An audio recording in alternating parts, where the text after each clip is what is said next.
All right. It's Alexander Lawrence here, the Portable Infinite. Uh, yeah, it's great. We're here with Picciotto. How do you say your last name? HACKEDEPICCIOTTO. Picciotto. I knew there was yeah, okay. I knew there was a accent there. And let's see. They got a new album. It's called The Keepsake. Um, Alexander Hack on the right there is from Einstürzen Neubauten. He's an artist, a musician, filmmaker. Oh no, is that is that right? Are you a filmmaker? Nah, I ain't no filmmaker. Okay, I so like film, though. and Danielle is on the left. She's the filmmaker. She's the Yep. co-founder of Love Parade. They've been developing and evolving a symbiotic working practice and creative partnership for many years.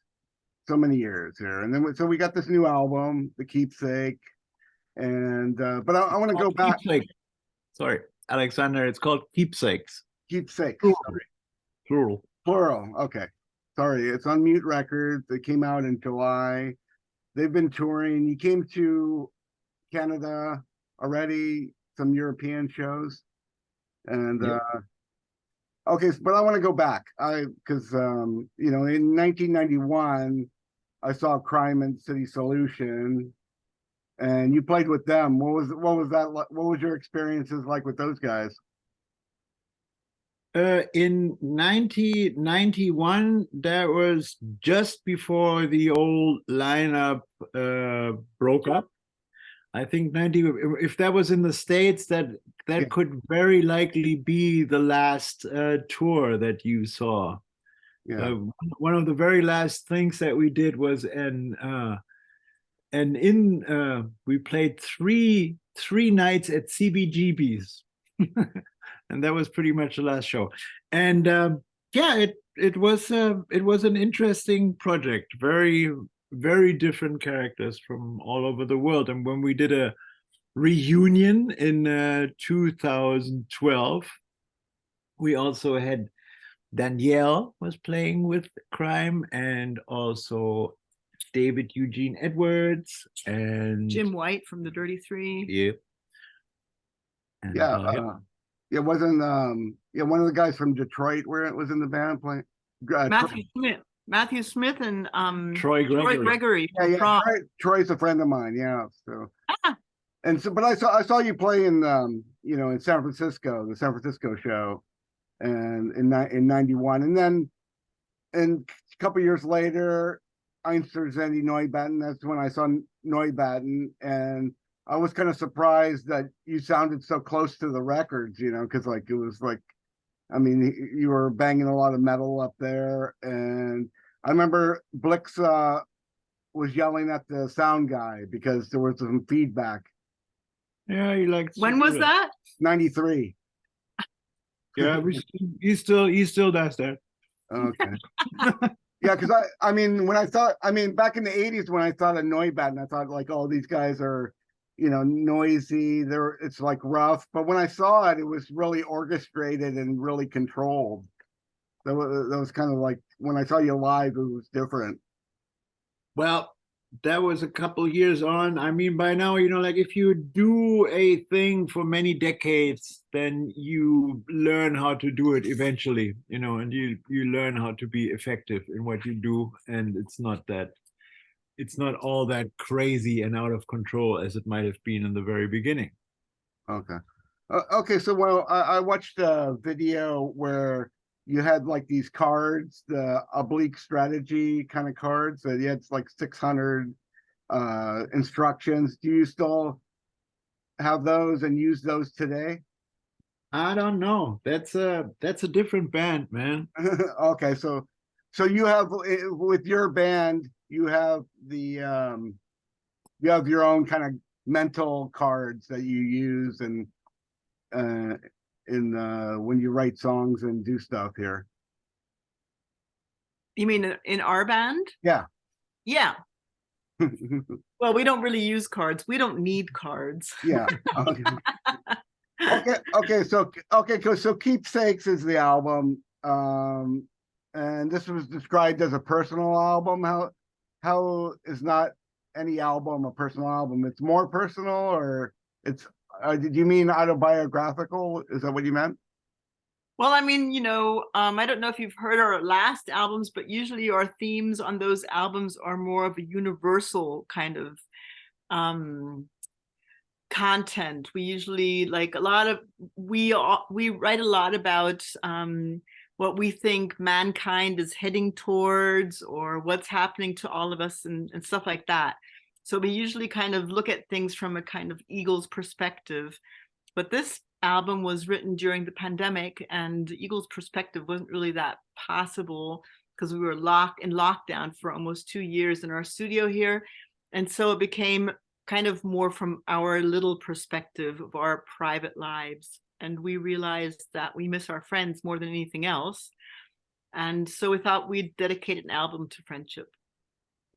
And you recorded this album in Napoli. I mean, and like Caruso sang here. I mean, in America, I mean, like 100 years ago, I mean, if you were listening to music, you were probably listening to classical music or Caruso. So like, because this is like pre rock and roll, blues stuff. That's what American. So like, so we here in America, we have sort of a affinity for Caruso and a lot of those original recordings. So what was it like recording in that studio, and why did you go there? It was pretty incredible. We actually didn't know that he recorded there. It was only when we were there and there was all the walls were empty except for this one framed letter. And I was like, what is that letter? Because it was in Italian. They said, oh, it's Caruso thanking the studio and saying how great it was. And I was like, the Caruso? And they were like, yes. And that was kind of, I mean, that's overwhelming for all of us here too. So we were really impressed. And then when they told us that there was a little instrument in the studio that Morricone had actually left there, I almost fainted because he's my greatest hero. and so well, you like a lot of the soundtrack guys. Yeah. So, well, what about your live setup? I mean, I saw a couple videos. It seemed like you were doing a lot of loops, and Alexander would be playing the drums more. So what's the is that how you're playing live today, with the using loops and stuff? It's just the two of us. We travel by train. We carry our equipment in the train, and the train we carry as much as we can carry, and on the plane we carry as much as we are allowed to carry. We just came back from France today. Yesterday, we were in the train for 13 hours. And so when we write music, of course, that's always in the back of our head is the playability live. How we're always thinking like, oh, how on earth are we going to play this on stage? And so we have to keep this a little in mind when we produce our records. And aside from that, we usually don't have very much time or very large funds, so we have to be very efficient with everything we do. Yeah, so like each of us plays about 3 instruments, and we sing. So it's on stage, it's always kind of like grabbing one instrument, grabbing another instrument, singing, grabbing another instrument. So looping is kind of vital, because otherwise there's just no way. I don't know if you saw our last video, the one of Schwarze Milch. And I thought I would just, for a change, instead of doing a video only for the 2 of us, I would just, have somebody playing each instrument in the song. And I was kind of shocked at how many people were actually standing in the video, because that's how many people we would actually need to play on stage if we weren't only 2.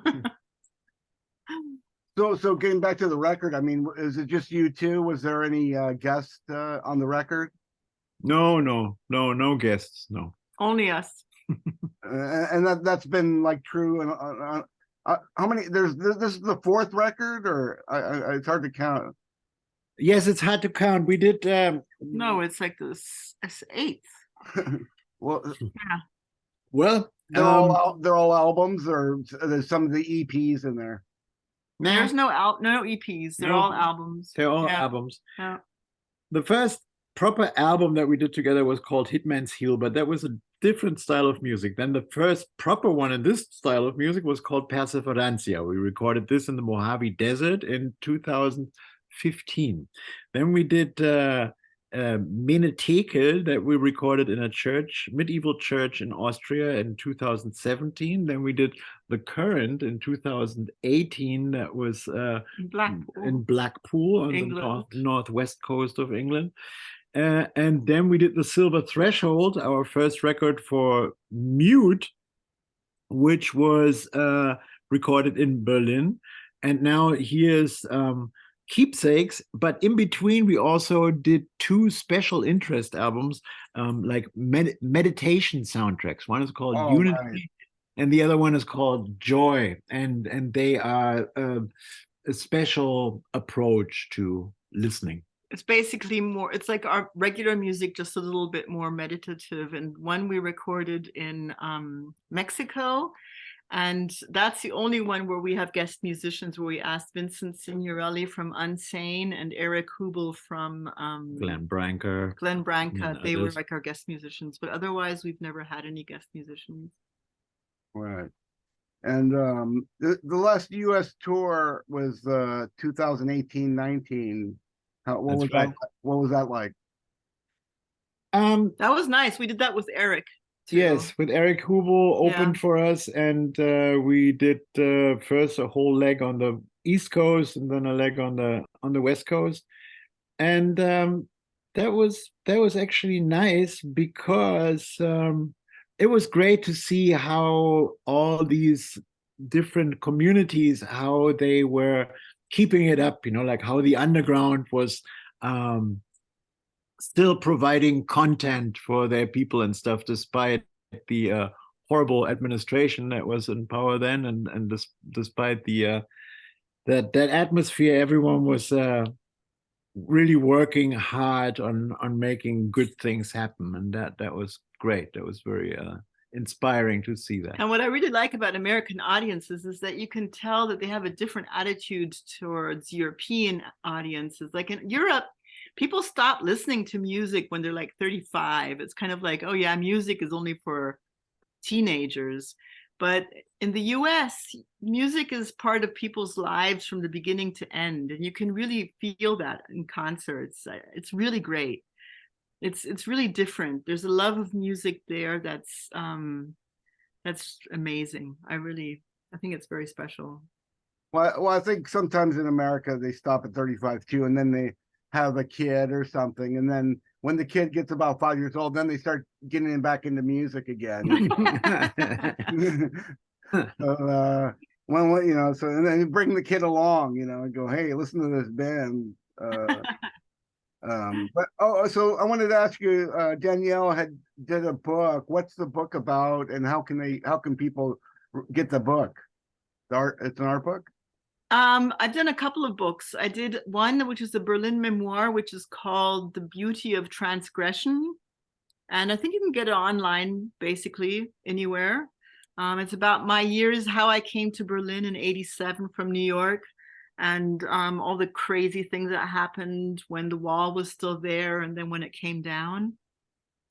So that's like a straight up memoir. Then I did a graphic novel called We Are Gypsies Now, which is about why Alex and I became nomads in 2010. We gave up our house. We just gave up everything and started traveling. That's a graphic novel, which I think you can get online as well. And then I just did a graphic novel called The Cheerful Art of Rebellion, which is basically about artists and, somehow staying rebellious. But I only have released that in German, so that's online too, but it's only in German. So I wanted to talk about the idea of friendship. Is idea of friendship like on the new album? Is that, or in your music, or in your lives at all? Or can you talk about that a little bit? An ideal friendship? No, the idea of friendship. Oh, the idea of friendship. Yeah. Not ideal. Any kind of friendship. Okay. well, it's the only, I mean, love is the only thing that matters, and it's important to realize and to remind yourself that everything that really counts results from your interactions with other people, and that it's important to cherish the people you love, and it is important to not be selfish, and that's why friendship is important. And well, also because it's something that you can't buy. And it's interesting to think that, you know, the most important thing actually in life is something that you cannot buy, which kind of questions the whole concept of capitalism and all that, which we thought about a lot during the pandemic, you know, when we were sitting around and everybody was sitting around alone, thinking about general themes in life. And it was kind of like, you know, what could we buy now during the pandemic that would make us happy? But besides food, there was nothing really that would make up for missing those people in your life, not being able to see them. It was like there's nothing that actually could come up with something as great as being able to, as great as it would have been if a friend could have walked through that door and said, hello, let's sit down and have a drink or something. There was nothing. There was absolutely nothing that I could think of that we could buy that could give us that same feeling. And it just showed on how much, on what a different level friendship is, you know. Or so as Kinky Friedman would put it, money will buy you a fine dog, but only love will make it wag its tail. Yeah. Okay. So hoarding toilet paper didn't really work out for you guys then. Okay. Oh, idiots. We actually did not do that. So if I'm hearing you, like, love is kind of a theme in a lot of the work, and you know, because I guess that's a big problem. I mean, one of the human problems, like alienation, you know, trying to overcome like some kind of alienation and some kind of moving towards community and love and stuff. Do you agree with that kind of idea?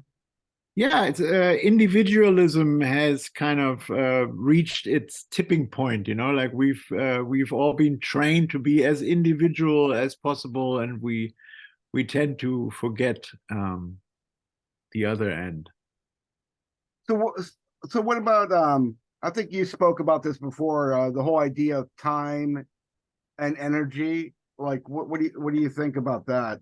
Like, you know, we all have like a limited time and stuff, and you want to like any kind of energy that you have, you want to kind of channel it into, you know, into, I guess, good things, or, you know, creative things. I mean, I don't know, I'm just kind of rambling here. Do you have any thoughts on that, on time and energy? We actually did an installation on time in Prague a couple of years ago, because we were invited to do a residency there, and we thought time would be a good topic because we never have enough of it. And we wanted to find out if there's a way of slowing it down. And we did a couple of experiments, and we found out that when you do things that are different from your usual ways of doing things, time slows down and you remember it. Time speeds up when you're doing stuff like, you know, sitting in front of your computer, or doing things that are you do every day, like walking the same way to your job, or just repetition makes time speed up, and you feel like the day's gone by in a blast, and, you know, really fast. And so we realized that if you want time to slow down, if you want to have memories of your life, you have to do things in a very individual manner. And that's where friendship comes in too, because when you're hanging out with your friends, you know, you have conversations, you do things, you go somewhere, and you remember those moments much more than if you were sitting in front of TV all night. And so the energy that we put into things is something that maybe we should think about more. Like, we definitely thought about it more after doing this installation. It was like, what do I put how much energy do I put into doing special things that I'm going to remember and that will be in that chain of memories I have at the end of my life? And usually it's combined with friends. So somehow it was interesting to see that those topics somehow fit together or belong together. And Alexander, any thoughts on that, on what she just said? Yeah, and I mean, I can extend on that. Also, also the law of rhythm and the fact that everything really is a vibration, and it's all about resonance. So we resonate with each other when we have a shared experience. We create a resonance between each other in that moment, and that is the valuable time. That is the, what do you call it, quality time. You know, it's the moment where we resonate each other, where we are on the same wavelength, and all these concepts are connected to time as well. Right. So when you're putting together like a album like the Keepsakes album, do you write a bunch of songs before you go into the studio, or do you have a couple ideas and then you go in the studio and everything gets invented in the studio? How do things work with the band? Well, we usually have a concept, or we have certain ideas that we sketch out and that we try to build upon. But then usually at one point, the actual work, the actual piece takes over, and as the more it becomes its own entity, and the more it becomes its own identity, it has its own demands, and it kind of dictates what we are supposed to do, which in many cases has nothing to do with our personal ambitions or what we really want, what we wanted to try or what we wanted to do. It's the piece kind of says, no, I want you to, I need a break here. I need something entirely different has to happen at this point. Yeah, so in the end, we just serve, and we become a vehicle for some. But in this case, I mean, creativity. One thing we never have is time. To get back to time, this time it was like extreme because we only had 2 weeks time in the studio. We didn't have time to prepare at all before. We just knew that we wanted to take the concept of friendship, and we knew whom we were going to be dedicating the songs to, but we didn't have time. Usually we have like 10 days in our studio where we kind of prepare stuff and then we go into the recording studio. But this time we had to do everything, compose, record, in those 10 days in Naples. So it was pretty hardcore. I mean, yeah. We're good at it. We're pretty, in the meantime, we kind of know how to do it, but it was, we've decided the next album we do, we're going to take more time. Usually we got about 20 days, which is not a whole lot either, but this time we only had 10. Yeah. Well, sometimes in a rock band, everybody's playing real loud, and there's just sometimes the songs are too busy. With this record, I feel like you guys space is like part of the sound. Like a lot. Like sometimes things aren't there. Do you do a lot of taking out of stuff? No. No. Sometimes, yeah. Sometimes we do. But yeah, but not in a way that, I can be pretty radical in taking things out. Yeah, but sometimes I like doing it that I take out everything and then I put it back slowly, and then sometimes it ends up being exactly the way it was before without one thing or something. I like doing that. I think it's fun, actually. Yeah. But Okay. like in Neubauten, we do often do this thing. Let's completely, blast this, with all kinds of different stuff, and then in the end, we just erase, like 90% of it. We with Danielle and I, we don't really work like that. We kind of have. We also have a completely different way of recording because it's only the two of us. So we always do like one person does something, then the next person does something. And so we alternate. We never really actually play together in the recording studio. So in that way, we're slowly building a song. And I think that it's probably more of a controlled way of rehearsing, of recording, than if you like blast away and then you have to take away half of the song. It's more of a conversation between two people rather than a group discussion. Yeah.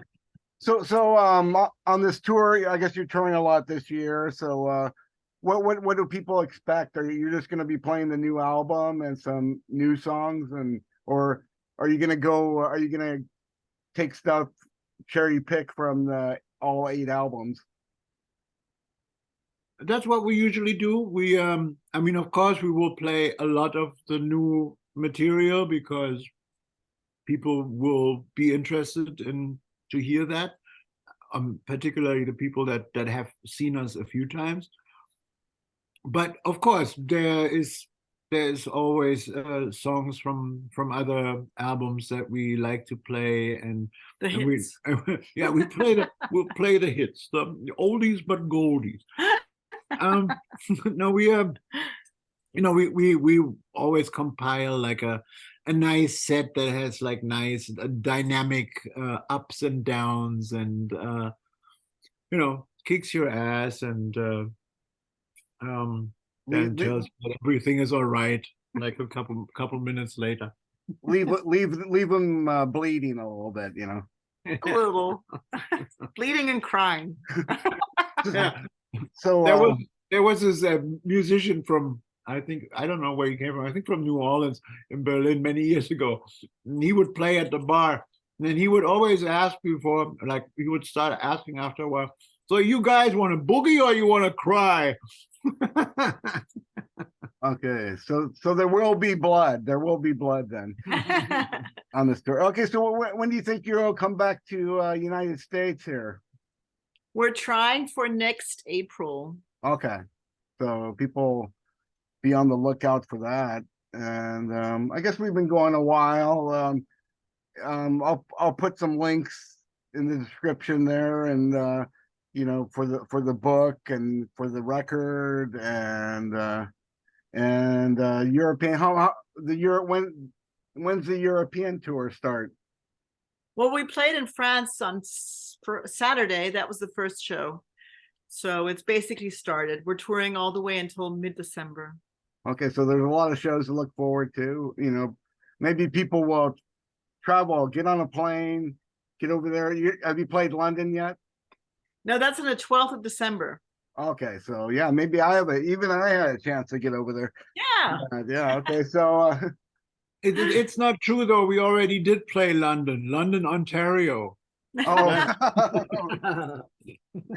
Okay, so you played London over here, and London over there is coming up in December. And well, thanks to you guys for talking to me. Thanks for having us. It was fun and illuminating, and I loved the record, and I played some of the songs on my radio show.